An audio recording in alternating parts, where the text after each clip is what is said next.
Good evening, friends. I am Vinod Rawat and you are watching me on Rawat Classes Jodhpur. आज 24 अगस्त है और 24 अगस्त का एक छोटा सा एडिटोरियल मैं आपके सामने लेके आया हूँ जिसका शीर्षक है फेलिंग ऑन फायर्स. ठीक है ना आपका? You must be seeing it on your screens. इससे पहले कि स्टार्ट करें, एक छोटा सा कोट है, बड़ा सुंदर सा है. Success is a journey not a destination. कई लोग सक्सेस डेस्टिनेशन प्राप्त कर लिया उसको सक्सेस मान लेते हैं. यहाँ सक्सेस ऑथर का अर्थ शायद जीवन की सफलता से है. उसमें कई डेस्टिनेशन आपको हासिल करने पड़ते हैं, तो थोड़ा इसमें गहराई से जाइए, इसको पता करें. और ये संदेश देता है कि अगर आपको एक डेस्टिनेशन प्राप्त हो गया है तो ये मत समझना कि आपके जीवन का ये आखिरी डेस्टिनेशन है. आपके जीवन में और भी डेस्टिनेशंस होने चाहिए जहाँ आपने पहुँचना है. इसलिए आपकी सक्सेस की जर्नी होनी चाहिए. ठीक है, you should not rest on your, एक फ्रेज है ना, to rest on one's laurels. इसका अर्थ होता है कि आपने जो अचीव कर लिया है उसको पाकर संतोष हो जाना नहीं. ठीक है ना, you should not become complacent. इसका अर्थ होता है to achieve something and then you become inactive, और प्रयास नहीं करना, है ना. इसको कहते हैं रेस्टिंग ऑन हिज लॉरेल्स. तो जो those who do not rest on their laurels, ठीक है, they reach many destinations in their life. और किसी ने एक प्राप्त कर लिया और फिर कह दिया बस हो गया जो अपना, तो फिर जीवन में ज़्यादा सफल होते नहीं हैं. सफल के कई मायने हो सकते हैं, तो इसको विचार करो. बड़ा सुंदर सा है ये फ्रेज है, मेरे ख्याल से आपको ये समझ में आ गया होगा. ठीक है, इसका अर्थ होता है कि ना, to become inactive after achieving something. No, ना, we should not become complacent.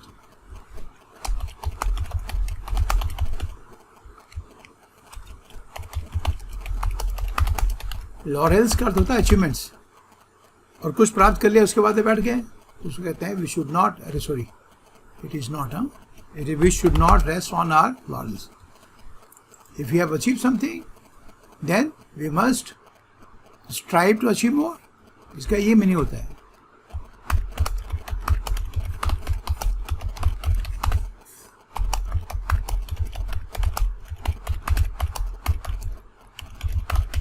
तो और अधिक प्राप्त करने की वो करें. जो चलिए अब आइए इस पे, ये जो फायर एक्सीडेंट हुआ है और इसका शीर्षक है फेलिंग ऑन फायर्स. ठीक है, कहीं इसका अर्थ ही हो गया बच्चों भावार्थ के रूप में कि जहाँ कहीं भी आग लगी है, ठीक है, तो आग को कंट्रोल करने में हम लोग असफल रहे. ये भी एक जीवन का सत्य है. जब हमारे अपने या हम खुद उसमें प्रभावित नहीं होते हैं तो उसकी जो डेंजरस सिचुएशन है वो हम शायद रियलाइज़ नहीं करते हैं. लेकिन जिनके सगे मरे हों उस फायर में, उनको पूछो कितना दर्दनाक हादसा होता है. रिसेंटली भी 1-2 दिन पहले ही ये श्री सैलम जो पावर प्लांट है वहाँ एक्सीडेंट हुआ. ठीक है, और उसमें 9 लोग मारे गए जिसमें 5 इंजीनियर्स थे. कल्पना करो आप, हाँ, तो इनके परिवार के मारे गए होंगे, उनका क्या हाल होगा. तो इसका ये हेडलाइन है फेलिंग ऑन फायर्स. इसका तो जब भी आगे आग लगी है तो उसमें हम असफल रहे, उसको हम कंट्रोल नहीं कर पाए. और ख़ास करके लोगों के जीवन जो उसमें इन्वॉल्व थे उनको बचाने में हम लोग सफल नहीं हुए, हम फेल हुए. और सब हेडलाइन भी बताती है आपको कुछ इसके बारे में और अधिक जानकारी. Shri slam power plant accident underscore का तो अंडरलाइन करना, और ये पूरा फ्रेज है underscore the importance of something का अर्थ होता है किसी चीज़ के महत्व को बताना. The importance of fire safety codes. ठीक है, ये पूरा फ्रेज है जिसको आप याद कर लें. ठीक है, और अंडरस्कोर का मतलब अंडरलाइन भी होता है ना, एक ही बात है. द इम्पोर्टेंस ऑफ समथिंग, इसका अर्थ होता है किसी चीज़ के महत्व को बताना, ये बताना कि ये कितना महत्वपूर्ण है.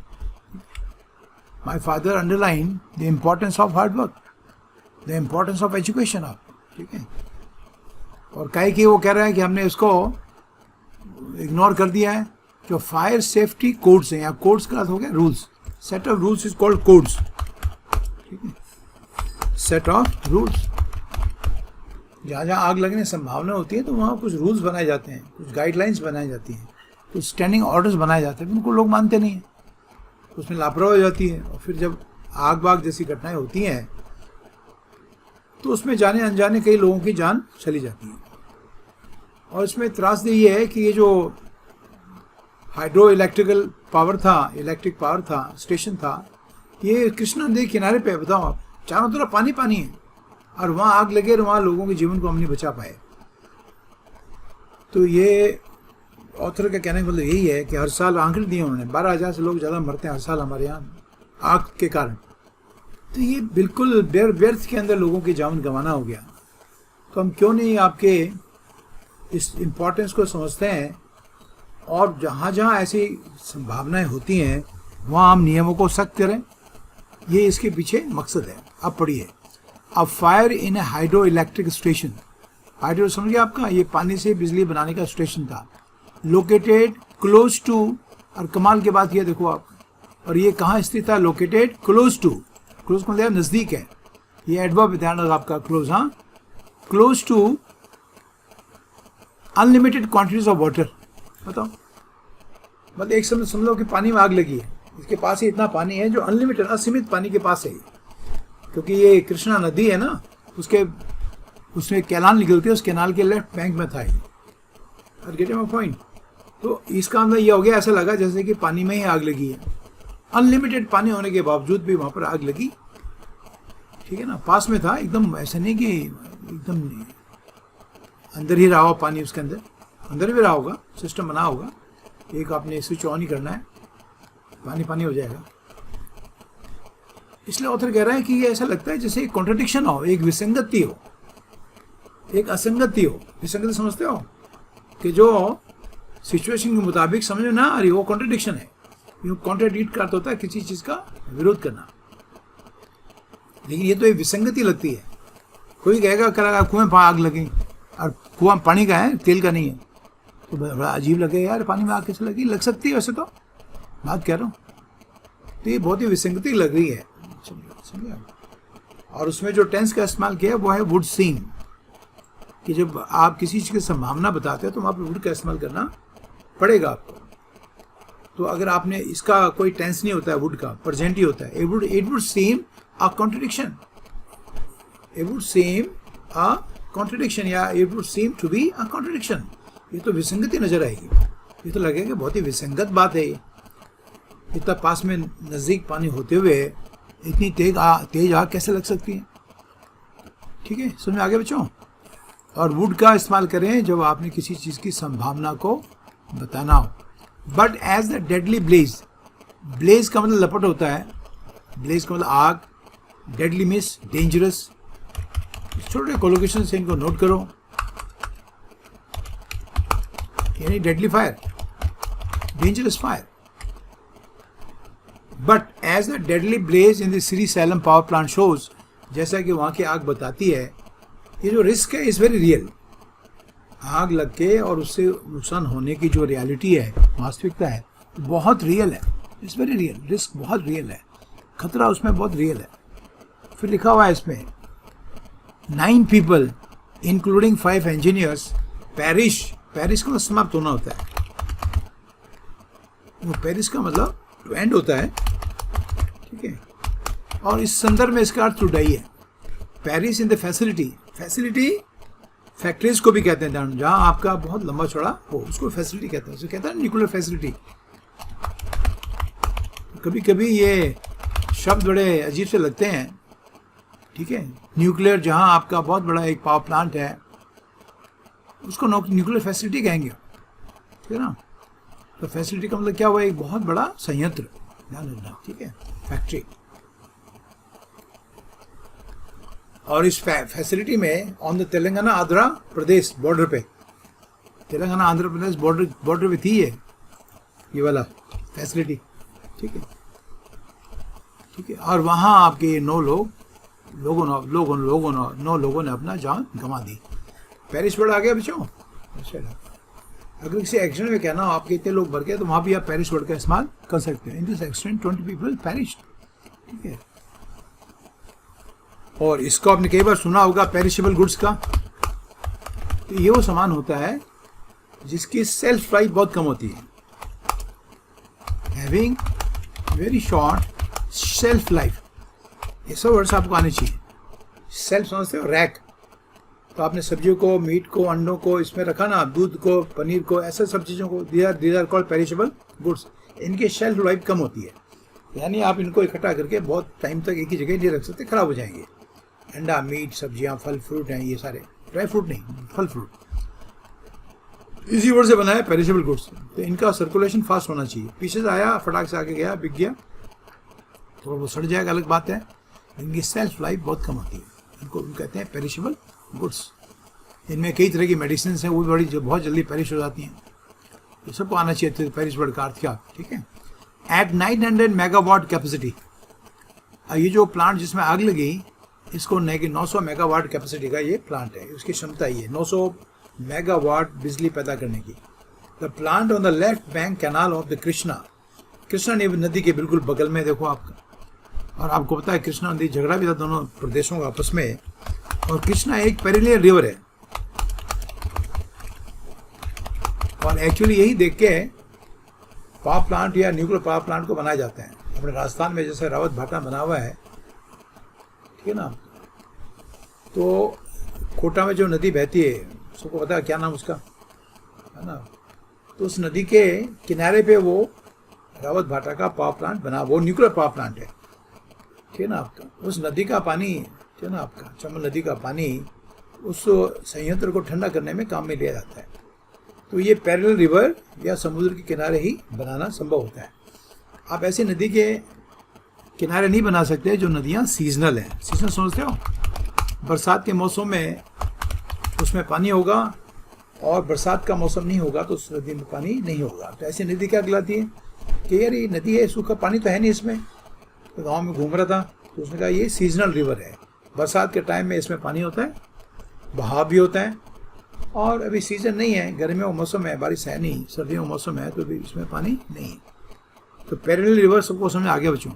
पेरिनियल रिवर का अर्थ होता है एवरलास्टिंग रिवर। किस सेंस में कि जिसमें पानी हमेशा पेरिनियल हो, ठीक है। इसका बहुत शानदार कोलोकेशन बनता है, पेरिनियल सोर्स ऑफ इंस्पिरेशन।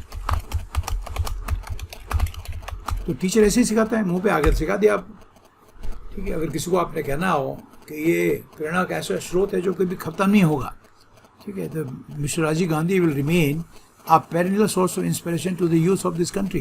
बोलना सीखो आप, Gandhi ji is a perennial source of inspiration to us. बोल सकते हो ऐसे, गांधी जी और अच्छे बुरे दोनों को लगा सकते हो। सब सीखना है, ऑफ अस नहीं कहना, टू अस कहना है, ठीक है। आई होप कि आपको समझ आ गया। विल्टेगली भी कह सकते हो। Pakistan will always remain. ये सब सारे सब जो आप याद कर लेते हो, उनका प्रयोग आपको आ जाता है। किसी ऐसे वगैरह में लिखोगे, यार एग्जाम में भी आ जाता है, फिलअप में 20 बार आया हुआ है। Will always remain a perennial source of trouble to us, है ना। तो ये एक ट्रबल का जो आपका स्रोत है हमारे लिए हमेशा बना रहेगा, है ना। एनीवे, तो ये जो 900 मेगावाट कैपेसिटी का पावर प्लांट था वो हाइड्रो इलेक्ट्रिक, उसमें हाइड्रो इलेक्ट्रिसिटी बनती थी, पानी की मदद से बनने वाली बिजली। The plant on the left bank canal of Krishna is one of the biggest contributors to Telangana state power generation corporation. ये वहाँ की बिजली का डिपार्टमेंट का नाम है। तो सबसे ज़्यादा बिजली ये इसको प्रोवाइड करता था, ये वाला प्लांट, ठीक है। और एक दूसरे जो उसके ब्रांच है वो आंध्र प्रदेश को सर्व करती है। तो दोनों प्रदेश के लिए बिजली बनता था और 2 प्लांट रहे होंगे इसके। दूसरी इसकी ब्रांच है वो आंध्र प्रदेश को बिजली देती है। इसमें आ गया ना clear. What makes the accident more disturbing is that it comes as another shock in a season of disasters. ये मैंने रेड इसलिए किया है कि ऐसा सेंटेंस आप भी बनाना सीखें। इसमें कोई ऐसा कोई खास वर्ड नहीं है, लेकिन ऐसा सेंटेंस आपने बनाना सीखना है, इसलिए मैंने इसको थोड़ा रेड किया है। आप ऐसे बनाएं, what makes the accident more disturbing, और ये इस एक्सीडेंट को, ये जो आग लगी वहाँ एक्सीडेंट हुआ, ठीक है, ये ज़्यादा डिस्टर्बिंग यानी ज़्यादा परेशान करने वाली चीज़ क्यों है? क्योंकि ये डिजास्टर्स के सीजन है, ठीक है, उसमें एक कड़ी और जुड़ गई, इसलिए। मतलब कहने वाले का अर्थ ये था कि पहले इतनी घटनाएं हुई हैं, और वाकई ये 2020 का साल बहुत ऐसी दुर्घटना वाला साल है। सबसे बड़ा तो ये आपका पेंडेमिक है, कोविड का, उसके बाद में भयंकर बाढ़ है, फिर आग की कई घटनाएं हुई हैं, बहुत सारे तूफान आए हैं, पता नहीं क्या क्या हुआ है, लैंडस्लाइड्स हुई हैं, कितने लोग उसमें मारे गए हैं लैंडस्लाइड्स में, कितने घर टूट गए हैं। तो 2020 से गुजर जाएगा, और 2020 के बारे में जब कोई लिखेगा ना आपका, तो मुझे लग रहा है उसकी एक हेडिंग होगी अ सीजन ऑफ डिजास्टर्स। आप भी मेरी बात से सहमत होंगे। सीजन का मतलब मौसम होता है, और डिजास्टर का मतलब क्या हुआ? दुर्घटनाएं, तो आपदाएं। अ season of disasters, a season of calamities. Disaster का सिनोनिम हो जाएगा कैलेमिटी, आपदा, ठीक है ना। ये हेडिंग होगा उसका। तो आपको मैं ये रेड लाइन ये रेड में मैंने इसलिए किया था कि आप ऐसा सेंटेंस बनाएं, ठीक है। किसी भी सेंटेंस को बना सकते, जरूर नेगेटिव हुई तो नेगेटिव है, तो इसका अर्थ हो गया कि इस एक्सीडेंट को ये ज़्यादा चिंता पैदा करने वाला क्यों बना हुआ है कि ये इसके डिजास्टर के सीजन में आया एक और शॉक के रूप में, एक और आपको झटका लगा। आग की कितनी घटनाएं हुई, मुझे तो याद भी नहीं, सारी घटनाएं हो गई, ठीक है। बिहार में माइंस में आग लगी, वहाँ कई दबके मर गए, कहीं और आग लगी, वहाँ लोग मर गए, एक के बाद एक दुर्घटना। और ये पूरा जो साल है 2020 का, वो दुर्घटनाओं का साल है, और उसमें एक नई दुर्घटना ये इसकी हो गई, है ना, सैलम की। श्री सैलम कह लो, शॉर्ट में लोग सैलम कह देते हैं उसको। आपके जीवन में कुछ अच्छा हुआ, तो अगर आपने कहना है ये और अच्छा इसलिए बना, ठीक है, कि मेरे जीवन में तब हुआ जब मेरी शादी हुई, क्या इसका मतलब आपकी वाइफ का लक भी आपके काम आ गया, मतलब इस तरह से ना बनाओ। अगर आपने ये कहना हो ना, what makes this occasion more delightful, अभी नेगेटिव था, मैंने पॉजिटिव बना दिया। डिलाइटफुल का मतलब शानदार। इस अवसर को, यह अवसर को क्या ज़्यादा सुंदर बनाती है, चलो तो आगे लगाइए। Is that it happen in my life, ये मेरे जीवन तब हुआ when I was going through a bad patch, a very bad patch, ठीक है ना।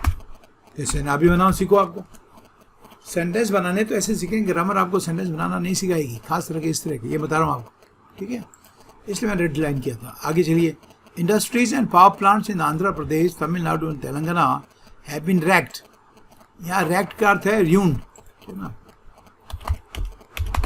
यहाँ रैक्ड का अर्थ है र्यून्ड, या इसको आप ऐसे भी लिख सकते हो रैक्ड, ठीक है। आप ruined have been racked by accidents. और ये कोविड, बताओ आपका, एक तो भयंकर महामारी चल रही है, पेंडेमिक, और उसके अंदर फिर आपकी दुनिया भर के एक्सीडेंट्स हो गए तमिलनाडु और तेलंगाना में। ये तो ऑथर कह रहा है, ठीक है, कि वो ये कह रहा है कि इस पेंडेमिक साल के अंदर ना आपके बहुत सारे एक्सीडेंट तमिलनाडु और तेलंगाना में हुए हैं। In Srisailam the fire appears to have started in control panel during maintenance.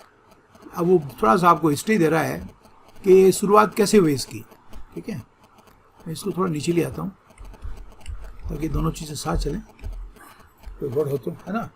इसमें देखो आपका परफेक्ट जो आपका इन्फिनिटिव, उसका बड़ा शानदार प्रयोग है अपीयर का।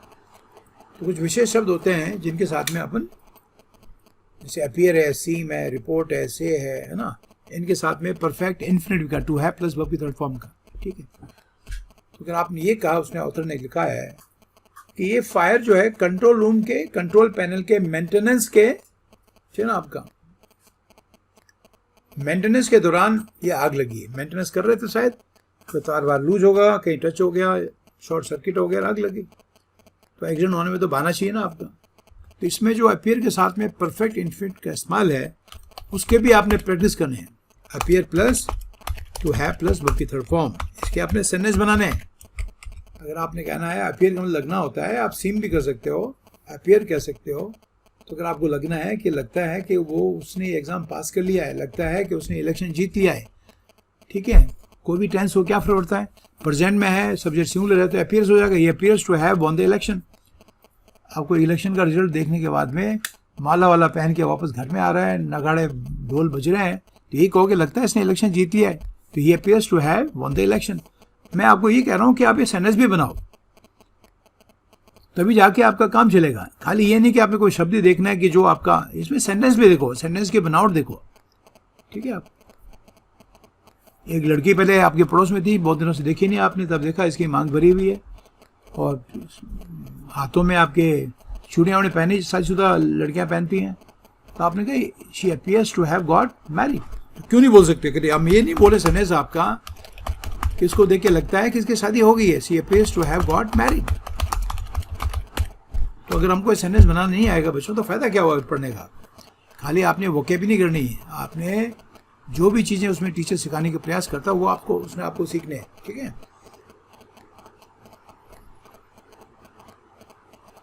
ऐसा लगता है कि पुलिस ने उसको अरेस्ट कर लिया है, कुछ ऐसे मैं बातें सुन रहा हूँ, the police seems to have arrested him. ऐसा लगता है कि पुलिस ने केस सॉल्व किया। कितना से बना सकते हो आप, द पुलिस सीम्स या appears to have solve this case. तो थोड़ा आपने ये भी सीखना है कि जो जो टीचर कंस्ट्रक्शन सिखा रहा है वो आप बना सकें, ठीक है। और जो आग लगी मेंटेनेंस दौरान, तो वह क्या, द विक्टिम्स, विक्टिम्स का मतलब जो लोग उसमें मारे गए या जो लोग इंजर हुए वो सारे विक्टिम्स हो गए, भोगी हो गए, है ना आपका। The victims were unable to make an exit. अब ये फ्रेज है, ठीक है। टू मेक एन एग्जिट का अर्थ होता है बाहर निकलना, तो वो बाहर नहीं निकल पाए, किसके through, through an escape tunnel. अब क्या है कि ऐसी फैक्ट्रियों में पहले से बनाए हुए होते हैं ऐसे, ठीक है, किस कभी आग लगे तो यहाँ से निकलना, आपने वो निकल नहीं पाए, बस कुछ ही सेकंड का समय था आपका, ये समझ आ गया, थ्रू एन एस्केप टनल, है ना आपका। टनल का मतलब कोई आपने सुरंग बना रखी है, चाहे वो मेटल की हो या वैसे हो, कैसे भी हो, और उसका कारण क्या था, and were overwhelmed bye smoke. अब ये जो फ्रेज है ना आपका, ये इसको आप कैसे लिखोगे मैं आपको समझाता हूँ। इस बार मैंने आपको क्या रखा है, ये फ्रेज बनाना सीखो। इस आ रहे हैं वाजवर्ग की जगह लिखिए बी, फिर लिखो ओवरवेल्म, ठीक है, और आगे बाई है, ये बाई भी हो सकता है, विथ भी हो सकता है, समथिंग। इसमें तो इसका मतलब क्या हुआ, if you are overwhelm by smoke, तो इसका मतलब क्या हुआ, आपने इतने भयंकर धुएं का सामना किया कि शायद इतना धुआं होता है कि लंग्स में चला जाता है, आदमी बेहोश हो जाता है, फिर उसको होश भी नहीं रहता बेचारे को, आधा सबकॉन्शियस टाइप का हो जाता है वो, ठीक है। Are you getting point. तो ये फ्रेज है, फिर इसको आपने डिक्शनरी में देखना है, ठीक है। और इसका अर्थ होता है किसी भी चीज का बहुत ज्यादा मात्रा अनुभव करना। जैसे अगर मैं आपको कहूं ही वॉज ओवरवेल्म्ड, अच्छा बुरा दोनों हो सकता है, बाय भी लगा सकते हो, विद भी लगा सकते हो, विद जॉय। इसका अर्थ क्या हुआ, उसने बहुत खुशी एक्सपीरियंस की, अनुभव की, ठीक है ना आपका। When he became an IAS officer, ये बड़ा शानदार फ्रेज है।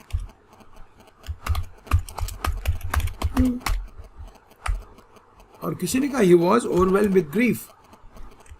एक सेकंड रुकना, इसको मैं फोन छोटा कर रहा हूँ, हमेशा बड़ा हो जाता है।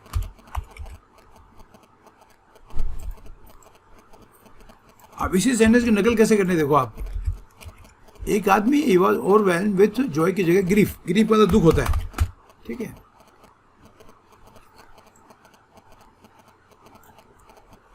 When he failed in this test, आपको बनाना आ गया सेंटेंस, क्या प्रॉब्लम है आप। और इसी ओवरवेल्म से ओवरवेल्म ज्यादा का सेंस देता है, ठीक है।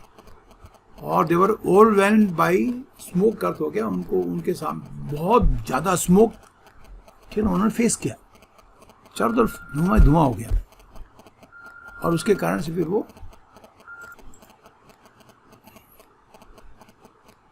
इसमें ये ओवरवेल्म बच्चों एडजेक्टिव है, क्योंकि बी फॉर्म वर्ब के बाद में आ रहा है, लिंकिंग वर्ब के बाद में इसका एक और एडजेक्टिव आईएनजी फॉर्म का, वो भी बहुत काम का है, ठीक है। They won by N overwhelming majority, ये भी आपको आना चाहिए बच्चों, बहुत काम का है, ठीक है। समझ गए होंगे, है ना, इसका वो बहुत बड़ी मेजोरिटी के साथ में जीते। तो ये दोनों वर्ड आपके काम के वर्ब के रूप में भी और दोनों एडजेक्टिव। बी ओवरवेल्म बाई या विद या बाई एन ओवरवेल्मिंग मेजोरिटी, ये इसके यूजेस कहलाते हैं। यूजेस को भी मैंने एक बार बताया कैसे इकट्ठा करना है, ठीक है।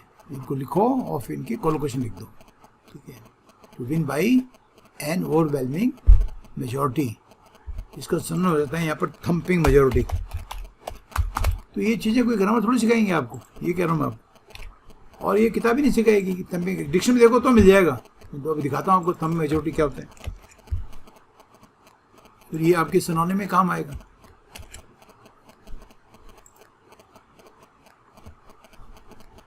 और ये जरूर नहीं आपका नेगेटिव हो सकता है, स्ट्रॉन्ग, बहुत बड़े मार्जिन से जीते हो आप, ठीक है।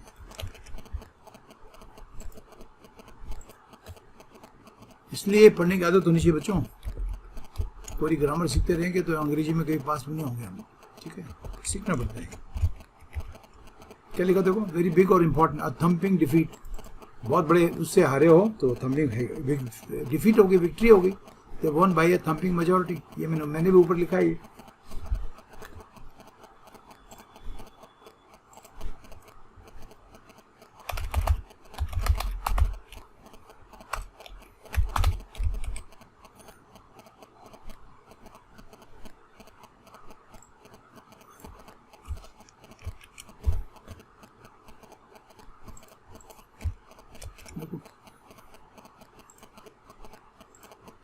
एन ओवरवेलमिंग मेजोरिटी, बहुत बड़ी मेजोरिटी से बहुमत के साथ have voted in favour of the proposal, बहुत संख्या में लोगों ने इस प्रपोजल के फेवर में वोट किया। ये इसका मीनिंग हो गया। चलिए आगे चलो बच्चों, ठीक है। तो हुआ क्या, आग लग गई और धुआं बहुत ज्यादा हो गया। तो वो ऑथर कह रहा है कि while others at a different level could flee in time, flee का मतलब भागना होता है, वो समय पर भाग गए और ये भाग नहीं पाए। ये लोग जो थे वो भाग नहीं पाए। फ्ली का मतलब मैंने कितने बार प्रयोग बता रखा, फ्ली का मतलब भागना होता है। फ्ली इन टाइम ही समय रहते भाग गए, थोड़े टाइम के बाद में तो वो भी नहीं भाग सकते। फ्ली का मतलब रन अवे, वर्ब होती है, उसकी फॉर्म लिखा करो, फ्री, फ्लैट, फ्लैट और fling. I saw people fleeing from there, हाँ। While others at different level, different level इसलिए कह रहे हैं कि बिल्डिंग 4 मंजिल की थी और यहाँ पर लेवल का मतलब स्टोरी है। तो जो लोग दूसरी स्टोरी में थे वो टाइम पे भागे और जहाँ शायद आग लगी होगी वहाँ बहुत ज़्यादा धुआं हो गया और वो भाग नहीं पाए।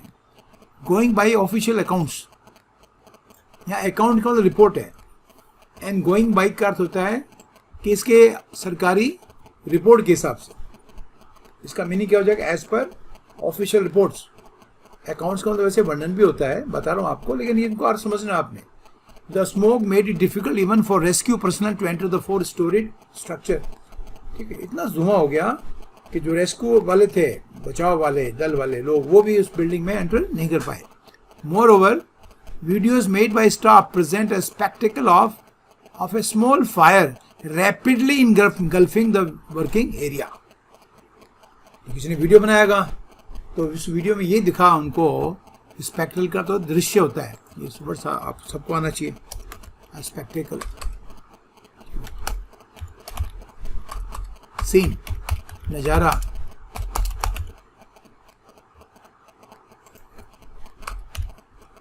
सीन बड़ा काम का वर्ड है और ये स्पेक्ट रूट से बना हुआ है। इसका मतलब देखना होता है, टू सी। ये रूट है, कंप्लीट वर्ड नहीं है, इसी वर्ड से बना हुआ है। There was a spectacle of fireworks at the start, शुरुआत में एक शानदार जो है आपका आतिशबाजी का फायरवर्क्स था, नज़ारा था। I saw a beautiful spectacle of shooting stars. Shooting stars का मतलब कोई फिल्म के एक्टर्स नहीं जो शूट कर रहे हों, ठीक है ना। आप नहीं टूटते बता रहा हूँ, एक शानदार नज़ारा देखा, ठीक है। स्पेक्टिकल मीन्स नज़ारा। आ स्पेक्टिकल ऑफ फायरवर्क्स ये सब कोलोकेशन है, ये पढ़ने से आएगा। फायरवर्क्स, और ये फायर वर्क कभी नहीं होता है, ध्यान रखना। ये पायरोटेक्निक्स होता है, पायरोटेक्निक नहीं होता है। पायरोटेक्निक आपका एग्जाम्पल है। हाँ, ये कोलोकेशन बना सकते हो, पायरोटेक्निक डिस्प्ले। समझ आ रहा बच्चों? एडजेक्टिव है ना ये बिल्कुल ठीक है बड़ा। पायरोटेक्निक डिस्प्ले और डिस्प्ले ऑफ फायरवर्क्स, और नाउन के रूप में इसको बोलना पड़ेगा डिस्प्ले ऑफ पायरोटेक्निक्स।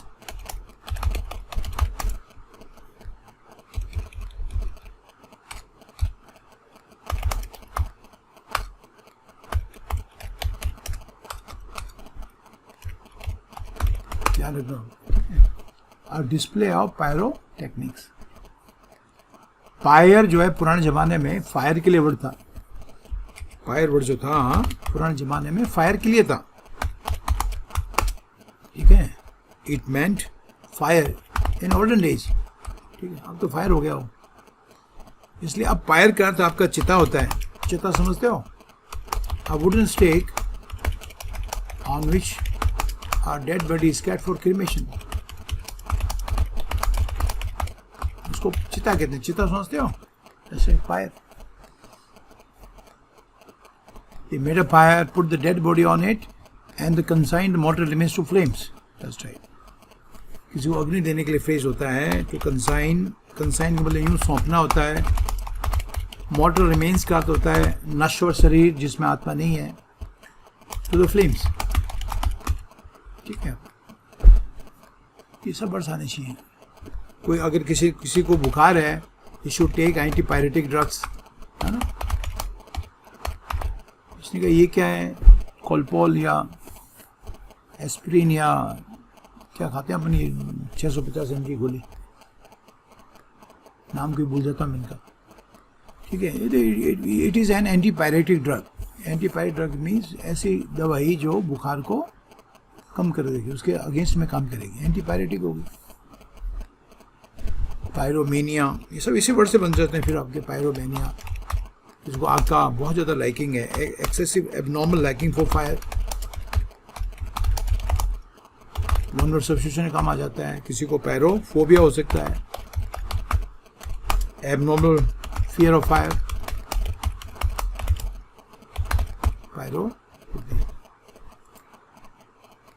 वर्ड, ठीक है। हाँ, कई वर्ड डिक्शन में होते नहीं है, मैंने डाल दिया उसको, ठीक है। तो पैरो वर्ड भी आपको आ गया, ठीक है। तो वो जो कई लोगों ने जो वीडियो बनाया ना, उसमें लोगों ने देखा वो जो video it presented A spectacle of small fire rapidly engulfing. और इनगल्फ का मतलब निकल जाना होता है। एक दिन मैंने किसी वीडियो में आपको इनगल्फ का एक सेंटेंस भी दिया था, एक स्टेम वर्ड के साथ में। If we fail to stem the tide of corruption it will engulf our country. Engulf का मतलब निकलना होता है, ठीक है।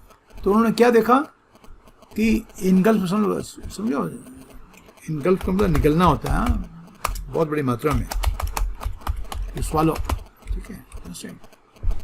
तो उस वीडियो में देखा लोगों ने, एक छोटी सी फायर थी, बहुत तेजी से जो है वर्किंग एरिया जहाँ लोग काम कर रहे थे उसमें पूरी आग फैल गई। इसका अर्थ है पूरे एरिया में आग फैल गई एक मिनटों के अंदर, रैपिडली में, बहुत तेजी से। और फिर क्या हुआ, trapping the personal and living little room for manoeuvre. Manoeuvre करना तो मिलना, हिलना, तो हिलने जुलने की जगह ही नहीं रही आपको, और सब अंदर फंस के रह गए। ट्रैप का मतलब फंसना हो जाता है, ठीक है। तो इससे ये पता लगता है, अगर टेक्निकली आप देखें तो इसका मतलब वहाँ पर उचित प्रबंध नहीं थे। ऐसे होने चाहिए, आग लगे और 3 सेकंड में कोई पाइपलाइन हो आपका, उसमें आपके धनाधन कूद गए और 4 मंजिल नीचे वो उतर गए आपका। ये बंदोबस्त किया जा सकता है, बात कह रहा हूँ। तो अगर सुविधा होती तो आग लोग तो नहीं मरते, जो नुकसान पहुंचाया प्लांट को वो तो ठीक हो जाता है, लेकिन आदमी तो मर गए, 5 इंजीनियर और 4 दूसरे, 9 लोग मर गए आप, ठीक। तो वो सब के सब बच्चे लोग उसमें फंस गए। A little room for manoeuvre. Manoeuvre का मतलब टैक्टिकली मूव करना, ये मैंने 20 बार करा रखा बड़ा आपको, ठीक है। ये manoeuvre the car in A small parking space. तो छोटी सी जगह में उसने अपनी कार को पार्क कर दिया, वो कहते हैं मनूवर, ठीक है। तेलंगाना हैज इंस्टीट्यूटेड, इंस्टीट्यूट का मतलब होता है बनाना। उन्होंने एक CID की इंक्वायरी बनाई है ताकि पता लगे कि भाई किसकी लापरवाही थी। आप इंस्टीट्यूट एंड इंक्वायरी का फ्रेज का अर्थ होता है इंक्वायरी स्थापित करना, और इंक्वायरी का स्पेलिंग देखो आपका, गहरी छानबीन के लिए IN से शुरू होता है, EN से नहीं। EN आपका हल्की फुल्की छानबीन होती है। अपार्ट फ्रॉम मतलब के अलावा, from the plant operators on probe, तो प्लांट ऑपरेटर मतलब जो उसका जो कंपनी उसको चला रही होगी हाइड्रो इलेक्ट्रिक प्लांट को, तो उन्होंने अपनी प्रोब भी शुरू की है। प्रोब मैंने अभी कुछ दिन पहले ही शायद आपको कराया था। प्रोब का मतलब भी जांच होते हैं, नाव अनुभव दोनों है।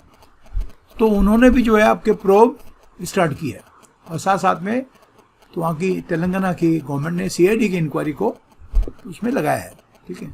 But an external technical audit with no country interest could better serve the, इसमें दोनों के इंटरेस्ट हैं। तेलंगाना अपनी बेइज्जती नहीं कराएगा, और वो ऑपरेटर है खुद की आपकी जांच करा रहा है। ऑथर का कहने का अर्थ है कि अगर ये जांच इसकी ऑडिट के रूप में, जांच का मतलब किसी को ज़्यादा वो नहीं, लेकिन ये देखो कि भाई क्या गड़बड़ हो गया, तो अगर कोई बाहर की लोग इसकी कोई ऑडिट करें, ऑडिट का अर्थ होता है ये पता करना कि इसमें कहाँ गड़बड़ हुई, किसकी गलती से हुई, और उसमें कोई कन्फ्लिक्ट ऑफ इंटरेस्ट नहीं हो। ये आपको 20 बार आता है, आपको समझना है। ऐसी पार्टी से, सॉरी, आप ऐसी संस्था से प्रोब कराएं जिसमें कोई कन्फ्लिक्ट ऑफ इंटरेस्ट नहीं हो। मैं आपको समझाता हूँ। कन्फ्लिक्ट में झगड़ा होता है, एंड कन्फ्लिक्ट ऑफ इंटरेस्ट का अर्थ होता है कि अगर मैं तेलंगाना स्टेट का हूँ तो मैं उनको कहूँगा जो कर रहे भाई ऐसी बात नहीं आनी चाहिए जिससे अपने स्टेट की बेइज्जती हो, ठीक है। ऑपरेटर ने जो प्रोब ऑर्डर किया है वो भी ये कहेगा यार भाई अपने ऊपर इल्ज़ाम नहीं आना चाहिए, तो फिर क्या हुआ, फिर तो आपका तो नतीजा तो गड़बड़ हो जाएगा ना। तो आपने ऐसी संस्था से करना है जिसमें कोई कन्फ्लिक्ट ऑफ इंटरेस्ट नहीं हो, कि आपका उसमें स्वार्थ नहीं हो, कोई स्वार्थ नहीं होना चाहिए। एक बिल्कुल अलग संस्था से किया जाना चाहिए था ताकि कमियां सामने आती। आप समझ में आया आपकी नहीं आए। Could better serve the objective, इस जांच का जो ऑब्जेक्टिव है, ठीक है ना, वो उसको सर्व कर पाते अच्छी तरह से, यानी उसके ऊपर काम कर पाते, ठीक है। आइडेंटिफाइंग, और उससे क्या होता है जो लेकुना का मतलब कमी होता है ना बच्चों, लेकुना, ठीक है ना। और ये फुल फॉर्म हो गया लेक्यूने, इसका फुल फॉर्म है लेक्यूने। इसका तो होता है शॉर्ट कमिंग्स। तो उसमें जो अब सेफ्टी की शॉर्ट कमिंग्स हैं, कमियां हैं, वो सामने आती, फिर उसका इस्तेमाल अपन करते हैं to stop future catastrophe. Catastrophe का अर्थ होता है भयंकर संकट, दैट्स राइट, ठीक है, डिजास्टर, कैलेमिटी।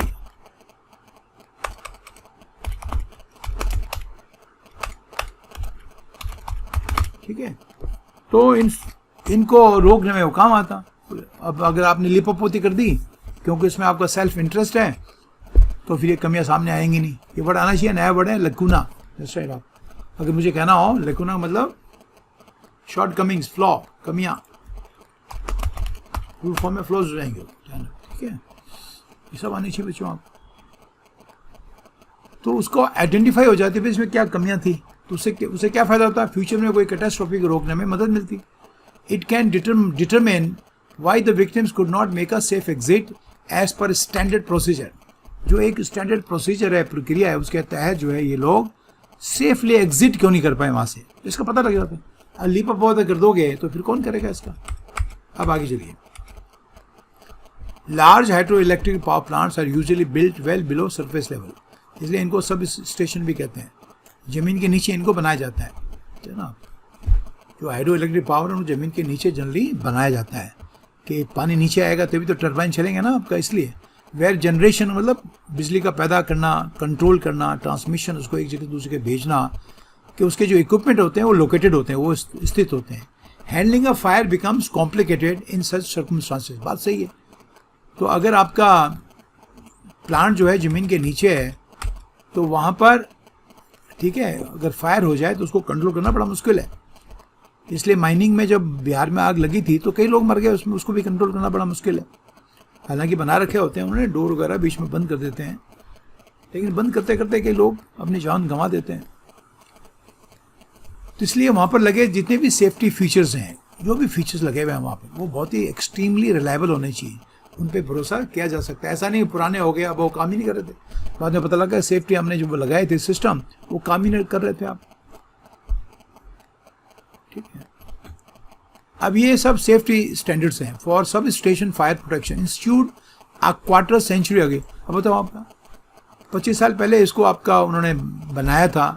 ले डाउन का अर्थ होता है तय करना, और इसने फिर आपके for fixed and portable ventilation system को इसने तय किया था कि कैसे लगाया जाए। ले डाउन नॉर्म्स का अर्थ होता है नियम तय करना, ले डाउन रूल्स कह सकते हो, नॉर्म्स कह सकते हो, एक ही बात है।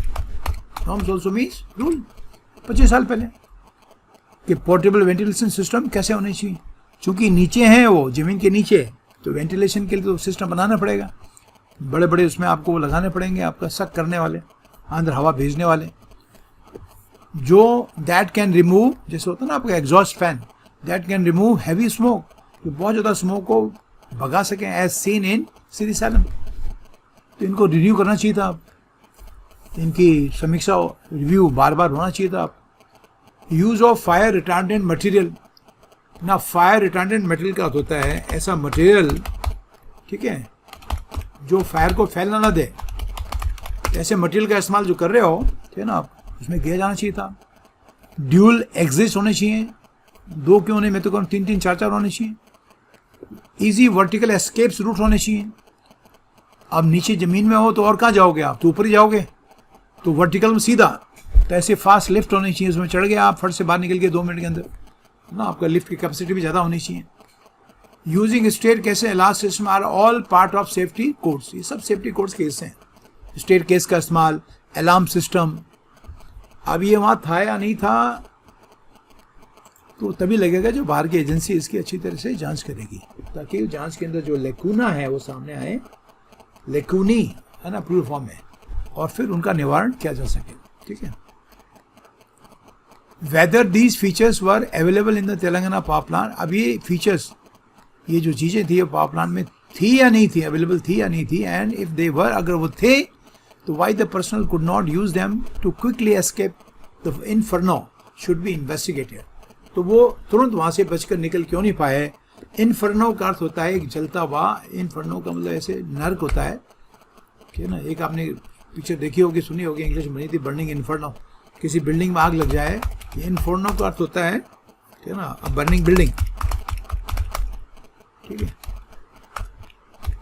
इन्फर्नो का मतलब नर्क होता है, जहाँ एक शाश्वत आग जल रही है, तो वो तेजी से वहाँ से निकल क्यों नहीं पाए। दिस शुड बी इन्वेस्टिगेटेड, तो इसका इन्वेस्टिगेशन तब अच्छी तरह से होगा कि जहाँ पर ऐसे लोग इसको करेंगे इन्वेस्टिगेट कि जिनका अपना सेल्फ इंटरेस्ट ना हो, ठीक है, कहीं कन्फ्लिक्ट ऑफ इंटरेस्ट ना हो। The dam fire is primarily the state government responsibility, ये डैम फायर उसकी जिम्मेदारी, इसमें ऐसे आग लगना, ठीक है ना, उनकी जिम्मेदारी है।